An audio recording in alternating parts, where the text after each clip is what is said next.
நீங்கள் தவறவிட்ட எபிசோடுகளை இப்பொழுதே காணுங்கள் உங்கள் Tandivan.com மற்றும் Tandivan யூடியூப் சேனலில்.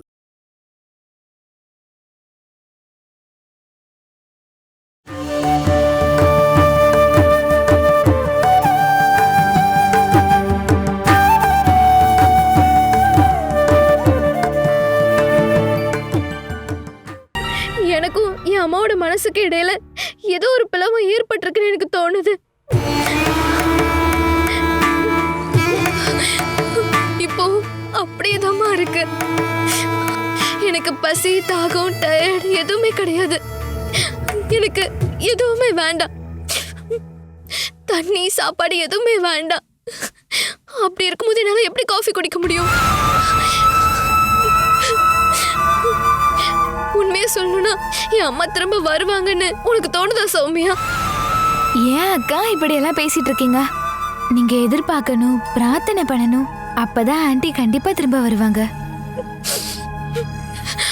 அத பண்ண கூட என்னால முடியலம்மா.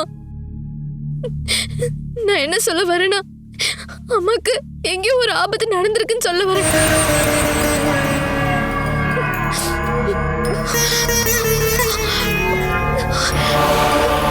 எங்க பாட்டி எங்க?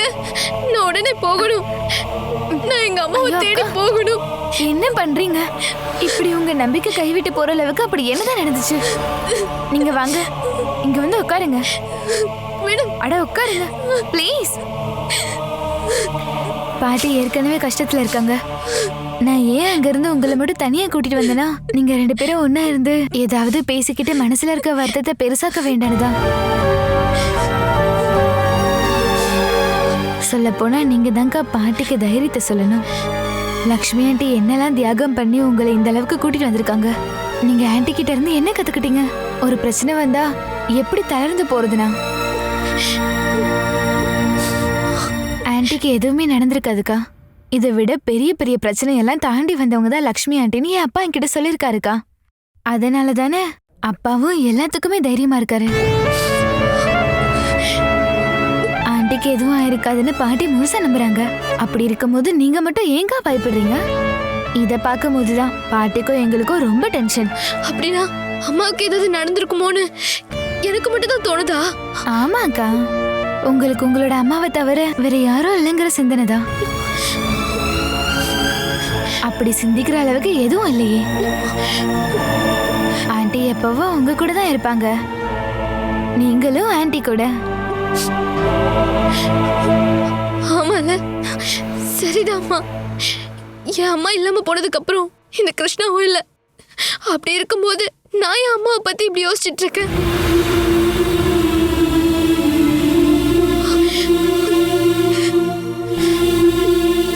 நீ சொன்னது முழுக்க முழுக்க சரி.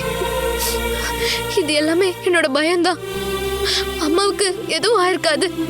சொந்தம் இல்லாதவங்களுக்கும் யாருக்கும் எந்த தப்பு பண்ணாதவங்க கூட கடவுள் தோட இருப்பாரு. சரிதானே சௌமியா? இது எல்லாமே உங்களுக்கே தெரியுதே. அப்படி இருந்தா ஏன் என்கிட்ட கேக்குறீங்க? இந்தாங்க இந்த காஃபியை குடிங்க. காய்ச்சலுக்கான மாத்திரையும் இருக்கு. எனக்கு காய்ச்சல் வந்தப்ப வாங்குற மாத்திரை. இதுல இருந்து ஒண்ணு சாப்பிட்டீங்கன்னா உங்களுக்கு வந்து காய்ச்சல் ஓடி போயிடும். ப்ளீஸ் அக்கா, இதை குடிச்சிட்டு கொஞ்ச நேரம் தூங்குங்க. அதுக்குள்ள அப்பா வந்துடுவாரு.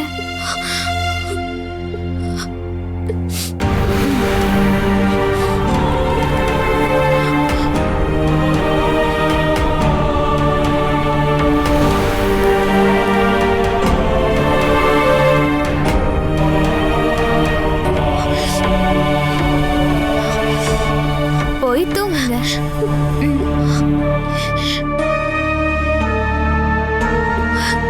நானும் உங்க பக்கத்துல இருக்கேன்க்கா.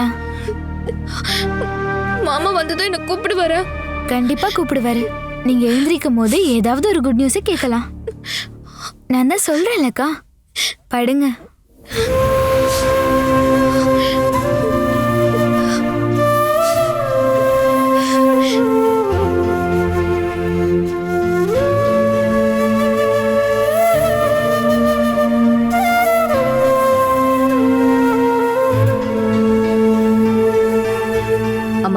இந்தாங்க தண்ணி குடிங்க. என் பேத்தி ஏதாவது சாப்பிட்டாளா? இப்போ எனக்கு அவளை நினைச்சாதான் சங்கடமா இருக்கு. முதல்ல நீங்க குடிங்கம்மா. கிருஷ்ணாவை சௌமியா பாத்துக்கறேன்னு சொல்லிதானே அவ கூட கூட்டிட்டு போயிருக்கா. அவங்க 2 பேரும் நல்ல ஃப்ரெண்ட்ஸ். அவளை சௌமியா பாத்துப்பாமா.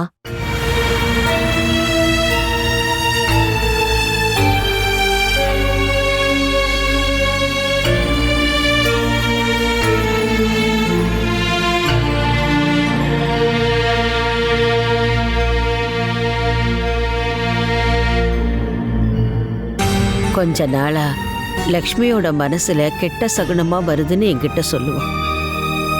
தன்னை சுத்தி எதிரிகளா இருக்காங்கன்னு என்கிட்ட சொல்லுவா. ஒருவேளை அந்த மாதிரி எதிரிங்க லக்ஷ்மியை ஏதாவது பண்ணிருப்பாங்களோ யாருக்கு தெரியும். விஜயலட்சுமி அக்காக்கு இதெல்லாம் தேவையில்லாத வேலைன்னு இப்பவும் நான் சொல்லுவேன். தயவு செஞ்சு நீங்க என்ன தப்பா நினைக்காதீங்க. அவங்க சொந்த பசங்களையே எதிர்த்துக்கிட்டு தான் அவங்க இந்த வேலை எல்லாம் செய்யணுமா என்ன? என்ன சொன்னாலும் சரி, அப்பாவோட கள்ளக்காதலுக்கு பிறந்த பொண்ணு விஜயலட்சுமி அக்காவோட பசங்களுக்கு பெரிய அவமானம் தானே.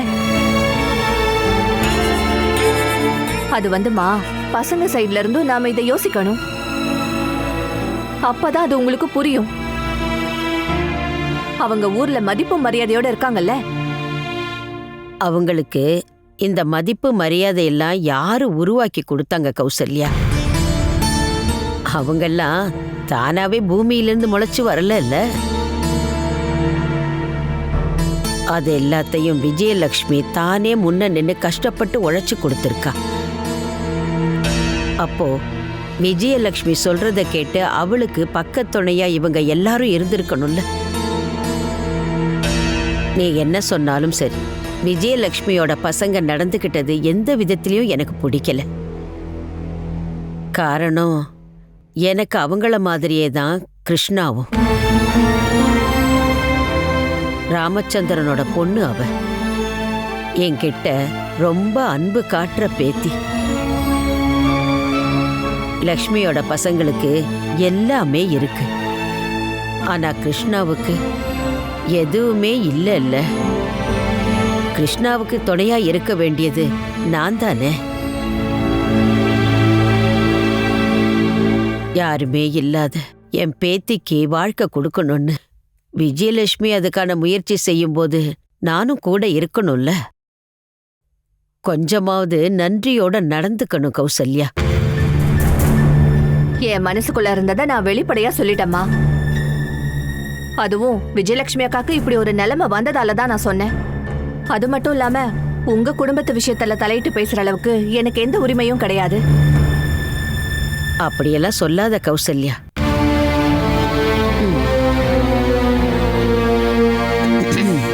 நீ சில விஷயங்களை கண்டிப்பா புரிஞ்சுக்கணுமா. இப்ப சில பேரு லக்ஷ்மியை எதிரியா நினைக்கிறாங்கன்னா கிருஷ்ணாவை அவ ஆதரிச்சாங்கிற காரணத்துக்காக இல்ல.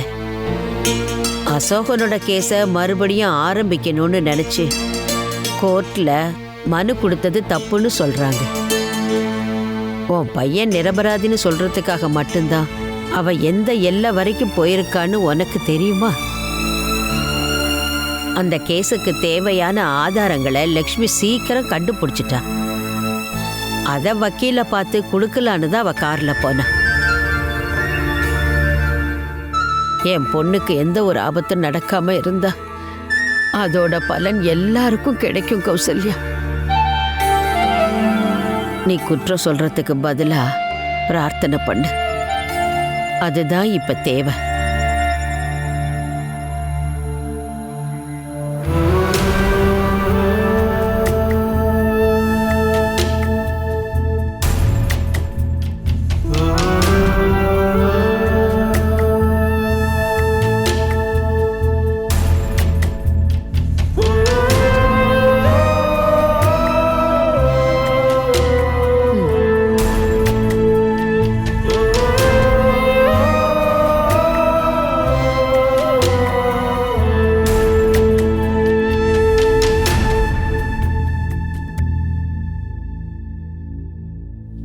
நேற்று விஜயலட்சுமி மேடம் ஆஃபீஸ் வந்திருந்தாங்க.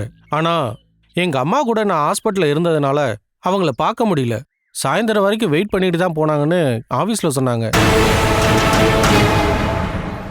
உண்மையை சொல்லணும்னா இன்னைக்கு என்ன பிரச்சனை வந்தாலும் சரி, நான் மேடத்துக்காக கோர்ட்டில் ஆஜராகணுங்கிற தீர்மானத்தில் தான் வந்தேன். அந்த அளவுக்கு சில முக்கியமான டாக்குமெண்ட்ஸ் தான் அவங்ககிட்ட இருக்கு. அந்த டாக்குமெண்ட்ஸ் இப்போவும் அக்கா கையில் தான் இருக்கா சார்? ஆமாம், ஆஃபீஸில் கொடுத்துட்டு போங்கன்னு அஸ்டன் சொல்லியும் மேடம் கேட்கவே இல்லை. இன்னைக்கு காலையில் வந்து நேரில் பார்க்குறேன்னு சொன்னாங்களாம். உங்களை பார்த்ததுக்கப்புறம் தான் நான் நினச்சேன் அவங்க இங்கே வந்திருக்காங்கன்னு. இல்லை சார், நேற்று உங்களை பார்க்க வந்ததுக்கப்புறம் அவங்கள பற்றின தகவல் எதுவும் எங்களுக்கு வரல சார். கிருஷ்ணா நிறைய தடவை ஃபோன் ட்ரை பண்ணியும் ரிங்கே போகலன்னு சொன்னான். ஒருவேளை நெட்வொர்க் ப்ராப்ளமாக கூட இருக்கலாம். இங்கே ஒரு 3-4 நாளாக காற்று மழையும் அதிகமாக இருக்குது. இருந்தாலும் சாயந்தரம் 6 மணிக்கு மேலே அவங்க போகிற வரைக்கும் எந்த பிரச்சனையும் இல்லைன்னு தான் என் அஸ்டன் சொன்னார். சார், ஒருவேளை எதிரிகள் யாராவது கடத்திட்டு போய் அக்காவை எதுவும் பண்ணியிருப்பாங்களோ? ஆமாம், மேடத்தை சுற்றி எதிரிங்க இருக்காங்கங்கிறது உண்மைதான் சார். இப்போ கொஞ்ச நாளைக்கு முன்னாடி அவங்க மகளை போலீஸ் மூலமாக அரெஸ்ட் பண்ண வைக்கலான்னு சில பேர் முயற்சி பண்ணாங்க. ஆனால் நாங்கள் ஊர்க்காரங்க இன்வால்வ் ஆகி தான் அந்த பொண்ணை காப்பாற்றினோம். பெத்த பசங்க தான் அவங்களுக்கு முக்கியமான எதிரிங்க சார். சரிதானே? அந்த விஷயம் எல்லாமே வக்கீல் சாருக்கு நல்லா தெரியும்ல. எதிரிகளாக இருந்தாலும் பசங்க அம்மாவை கொல்லுவாங்கன்னு எனக்கு தோணல சார். இருந்தாலும் உங்கள் அம்மா காணாமல் போயிட்டாங்கன்னு நீங்கள் அங்கே போய் சொன்னப்போ ஒருத்தன் கூட திரும்பியே பார்க்கல, பார்த்தீங்களா? என்ன இருந்தாலும் நாம் போலீஸில் கம்ப்ளைண்ட் கொடுக்கறது தான் நல்லதுன்னு தோணுது. ஃபாரன்சிக் லேபில் வாங்கின டாக்குமெண்ட்ஸ் மேடத்தோட கையில் தான் இருக்குன்னு யாருக்காவது தெரியுமா என்ன? என் அக்காவுக்கும் அந்த பொண்ணுக்கும் தவிர வேற யாருக்கும் எதுவும் தெரியாது சார். அப்படி இருக்கும்போது இந்த மாதிரி ரகசியங்களை போட்டு கொடுக்க எங்கேயாவது யாராவது கண்டிப்பாக இருப்பாங்க சார். அந்த டாக்குமெண்ட்ஸை இன்னைக்கு கோர்ட்டில் சப்மிட் பண்ணியிருந்தோம்னா அசோக் நகர கேஸு மறு விசாரணைக்கு உத்தரவு வந்திருக்கும். கேஸை நம்ம கொஞ்ச நாள் தள்ளி வைக்கலாம். உங்களுக்கு ஏதாவது தெரிஞ்சா எனக்கு உடனே சொல்லுங்க சார். பயப்படாதீங்க சார், நம்ம மேடத்துக்கு எதுவும் ஆயிருக்காது. என் உதவி உங்களுக்கு ஏதாவது தேவைப்பட்டுச்சுன்னா எனக்கு உடனே கால் பண்ணுங்க. சரி சார், அப்போ நாங்கள் கிளம்புறோம் சார். சரிங்க.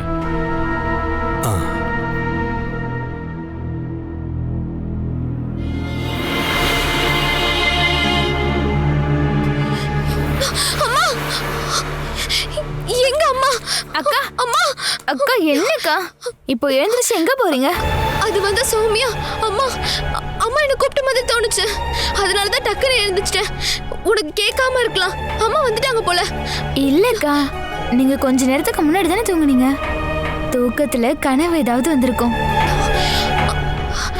அப்படின்னா எனக்கு அது கனவா? நான் அம்மா உண்மையாவே பார்த்தேனே. அம்மா கிருஷ்ணா அப்படின்னு கூப்பிட்டுட்டு என்னை பார்க்கறதுக்காக வந்துட்டு இருந்தாங்க. அப்படின்னா நீங்க எதுக்கும் கவலைப்பட வேண்டாம். நம்ம ஆன்ட்டிக்கு எந்த ஆபத்தும் ஆகவே இல்லை. அதனால தானே உங்களுக்கு அந்த மாதிரி கனவு வந்திருக்கு. ஆமால, இப்போதாம்மா என் மனசுக்கு கொஞ்சம் சந்தோஷமா இருக்கு. மாமா கால் பண்ணாரா சௌமியா? இல்ல, நீங்க போய் படுங்க. எனக்கு தகவல் கிடைச்சா நான் உடனே உங்ககிட்ட சொல்றேன்.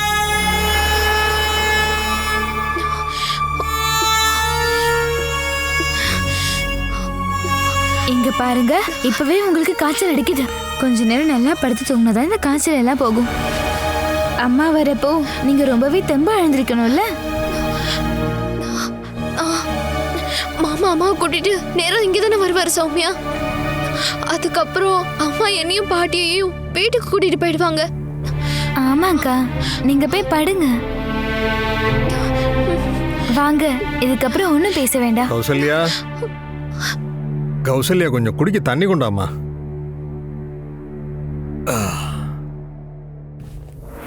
அப்பா வந்துட்டாருன்னு நினைக்கிறேன்க்கா. நீங்க படுங்க, நான் போய் பார்த்துட்டு வரேன். இல்ல, நானும் உன் கூட வரேன் சௌமியா. ஒருவேளை அம்மா கூட வந்திருந்தா.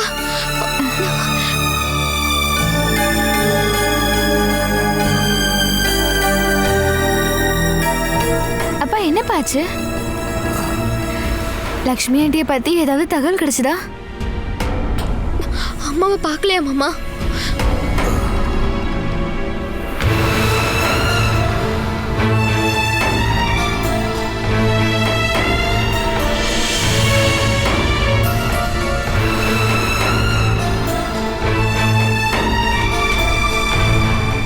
இந்தாங்க தண்ணி குடிங்க. ஆமா, வெளியே ஏதாவது சாப்பிட்டு வந்தீங்களா? ஆமா, நான் இப்போ ஒரு கல்யாண விருந்துக்கு தான் போயிட்டு வரேன். என்ன கேள்வி கேட்குற நீ?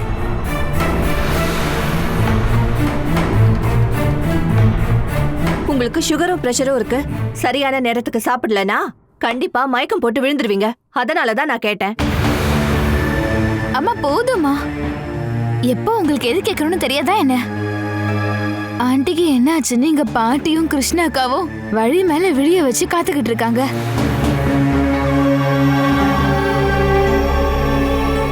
ஆமா கௌசல்யா,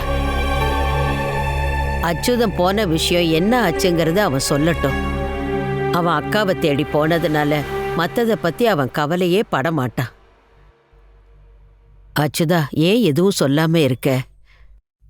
லக்ஷ்மியை பத்தின எந்த தகவலும் கிடைக்கலையா? கிடைக்கல பாட்டி.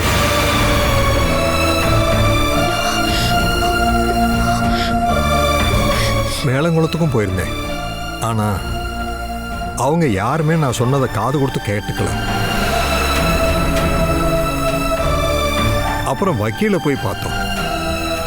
அங்க இருந்த அக்கா சாயங்காலமே கிளம்பிட்டாங்க. காரோட டயர் பஞ்சர் ஆனதுனால அதையும் சரி பண்ணிட்டு அங்க இருந்து கிளம்புனாதான் மத்தவங்க சொன்னாங்க.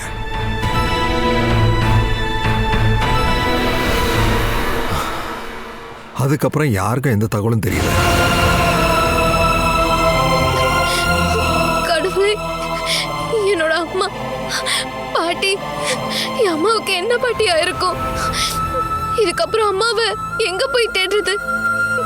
என்கிட்ட கேட்டா நான் என்ன பதில் சொல்லுவேம்மா? இந்த வயசான காலத்துல என்னால மட்டும் என்ன செய்ய முடியும்? அக்கா அழுவாதீங்கக்கா. அப்பா அட்வொகேட்டை மட்டும்தானே பார்த்துட்டு வந்திருக்காரு. அதுக்காக என்கொயரி முடியலக்கா. வக்கீலோட ஆபீஸ்ல இருந்து அவங்க கிளம்புனதுக்கு அப்புறம் அவங்க வேற எங்க தான் போயிருப்பாங்க? இப்படி கேட்டினா அதுக்கு எனக்கு பதில் இல்லைம்மா.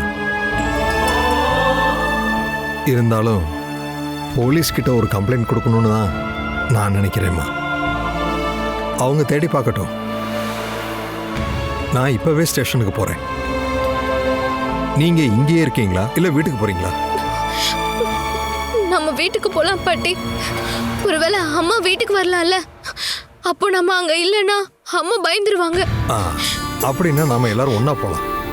என்ன போலீஸ் ஸ்டேஷன்ல விட்டுட்டு நீங்க எல்லாம் வீட்டுக்கு போங்க. நான் போய் முகத்தை கழுவிட்டு வரேன்.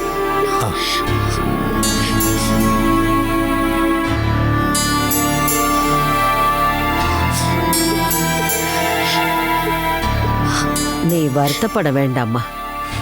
நீ சொன்ன மாதிரி வீட்டுக்கு போறதுக்குள்ள உன் அம்மா வீட்டுக்கு வந்திருப்பா.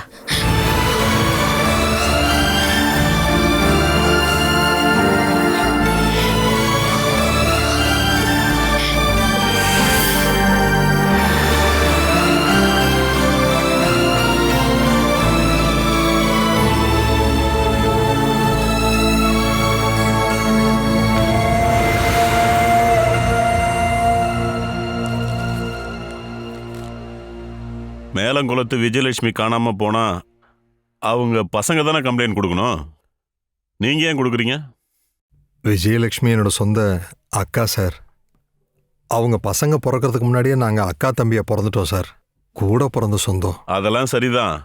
ஆனா இந்த விஜயலட்சுமி மேலங்குளத்து விஜயலட்சுமின்னு எல்லாருக்கும் எப்ப தெரியும்னா பசங்கெல்லாம் வளர்ந்ததுக்கு அப்புறம் தானே நான் சொல்ல வரேன். இப்ப விஜயலட்சுமிக்கு என்ன பேருன்னா மகேந்திரனோட ராஜேந்திரனோட அம்மான்னு தான் எல்லாரும் சொல்றாங்க. சூழ்நிலைக்கு ஏற்ப மேலங்குளத்து விஜயலட்சுமி அவங்க பசங்க மூலமா எல்லாருக்கும் தெரிஞ்சிருக்கலாம். இருந்தாலும் அதை பத்தி நான் பேச விரும்பல சார். தயவு பண்ணி எங்க அக்காவுக்கு என்ன ஆச்சுன்னு கண்டுபிடிச்சு நீங்க தான் சொல்லணும். என்னால அதான் சொல்ல முடியும். நான் கண்டுபிடிக்கிறேன். ஆனா நான் முதல்ல எந்த வீட்டுக்கு போவேன்னா அவங்க இப்ப இருக்காங்கல்ல அந்த வீட்டுக்கு தான் போவேன். அந்த கேரளா பொண்ணும் அந்த பொண்ணுடைய பாட்டி தானே கூட இருக்காங்க. அவங்க எது கம்ப்ளைண்ட் கொடுக்கலையா? இது அவங்களோட கம்ப்ளைண்ட் தான் சார். அதை நான் இங்கே கொண்டு வந்து கொடுத்துருக்கேன் சார். அம்மாவுக்கும் ரொம்ப முடியல, வயசாயிருச்சுல சார். அப்புறமா அந்த பொண்ணு நேரத்துலேருந்து உடம்பு சரியில்லாமல் படுத்திருக்கா. காய்ச்சல் இல்லைன்னா அவளும் அக்கா கூட போயிருப்பா. ம், சரி நீங்கள் கிளம்புங்க. நான் முதல்ல எங்கேயாவது பெரிய ஆக்சிடென்ட் நடந்திருக்கான்னு செக் பண்ணுறேன். ராத்திரியில் லோடு ஏற்றிட்டு போகிற சில இண்டஸ்ட்ரியல் வண்டிங்க எல்லாமே சின்ன சின்ன வண்டிங்க மேலே மோதிட்டு நிறுத்தாமே போயிடுவாங்க. அதுக்கப்புறமா குழியிலையோ ஆற்றுலையோ விழுந்து கிடக்கிற வண்டியும் டெட் பாடியும் பார்த்துட்டு ஊருக்காரங்க சொன்னதுக்கு அப்புறம் தான் போலீஸுக்கே தெரியும். இது வரைக்கும் இந்த ஸ்டேஷன் எல்லைக்குள்ள அந்த மாதிரி எந்த ரிப்போர்ட்டும் வரல. ஒருவேளை வேற ஏதாவது ஸ்டேஷனோட எல்லையில் நடந்திருக்கலாம். எதுக்கும் நான் செக் பண்ணிட்டு கால் பண்ணுறேன். நீங்கள் கிளம்புங்க. சரிங்க சார்.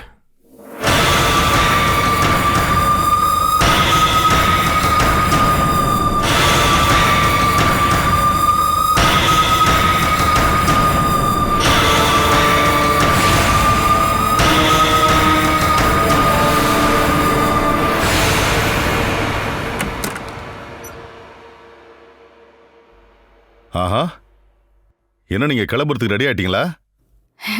இல்லப்பா, இவர் உங்ககிட்ட ஏதோ சொல்லணுமா? என்ன மாப்பிள? மாமா, மகினா இப்ப கால் பண்ணியிருந்தாரு. ம், நேத்து வக்கீல பார்க்க போன அம்மா இது வரைக்கும் இன்னும் திரும்பி வரவே இல்லை. அச்சு மாமா காலையிலேயே ஸ்டேஷனுக்கு போய் கம்ப்ளைண்ட் கொடுத்துருக்காரு. எஸ்ஐ சதானந்தன் மகினாவுக்கு கால் பண்ணி சொல்லியிருக்காரு. ஓஹோ, லட்சுமி தனியா போனாங்களா இல்ல அவளும் கூட போனாளா? அது அவளுக்கு உடம்பு சரியில்லாதால அம்மா தனியா தான் போயிருக்காங்க. தனியா போயிருக்காங்கன்னா ஏதோ ஒரு ஆபத்து நடந்திருக்கு. இருந்தாலும் நீங்க 3 பேரும் ஒன்னா போய் உங்க அம்மா காணாம போயிட்டாங்கன்னு ஒரு கம்ப்ளைண்ட் கொடுங்க. அது எதுக்குப்பா? இவங்க கம்ப்ளைண்ட் கொடுத்தா போலீஸ்காரங்க நல்லபடியா விசாரணை பண்ணி ஆளை கண்டுபிடிச்சிருவாங்க இல்லையா? போன ஆள் அப்படியே போயிட்டாங்கன்னா ரொம்ப நல்லது தானே. அதுவும் நல்லதுதான். ஆனா கூட போக வேண்டிய ஆளு போகவே இல்லையே, அந்த கிருஷ்ணா. இதுக்கப்புறம் அவளை நாம தான் அனுப்பி வைக்கணும். அதை நம்ம பிரம்மாண்டமா பண்ணணுங்கிற ஒரே காரணத்துக்காக தான் போலீஸ்ல கம்ப்ளைண்ட் கொடுக்க சொன்னேன். கஜேந்திரா, உனக்கு புரிஞ்சு போச்சுல்ல? ஆமா, அப்ப நானும் தாராவும் சேர்ந்து இப்பவே வீட்டுக்கு போறோம் மாமா. அதான் நல்லது. நீங்க கிளம்புங்க. விஜயலட்சுமியோட பசங்க 3 பேரும் அம்மாவுக்காக ஒண்ணு சேர வேண்டிய நேரம் தான் இது. இளைய மகன் இதுல இருந்து வெளியே வந்துட்டாருங்கிற பேச்சே இருக்கக்கூடாது. உங்களுக்கு என்ன திடீர்னு அவங்க மேல ஒரு சிம்பத்தி? நம்மள அவமானப்படுத்ததான் அவங்க வக்கீலையே பார்க்க போயிருக்காங்க. அது எல்லாமே இந்த அப்பாவுக்கு தெரியுமா? நாய் கடிச்சதுன்னு சொல்லி அதை யாராவது திரும்ப கடிப்பாங்களாமா? இல்லல்ல. ஒண்ணு கல்லெடுத்து அடிப்பாங்க, இல்ல அடிச்சே கொல்லுவாங்க. சரி, நீங்க கிளம்புங்க. நான் அந்த எஸ்ஐ சதானந்தனுக்கு கால் பண்றேன். என்கொயரியை எப்படி பண்ணணுங்கிற ஐடியாவை அவனுக்கு கொடுத்துட்டு நான் அப்படியே உங்க வீட்டுக்கு வரேன். அங்க எனக்கு சில வேலைகள் இருக்கு. என்ன மாமா, வேற ஏதாவது பிரச்சனையா? இல்லப்பா, உங்க 2 பேருக்கும் பிரச்சனை வராத மாதிரி அங்க எந்த பிரச்சனையும் வராது. நீங்க தைரியமா போயிட்டு வாங்க. தாரா, வா, சீக்கிரம் ரெடியாகு.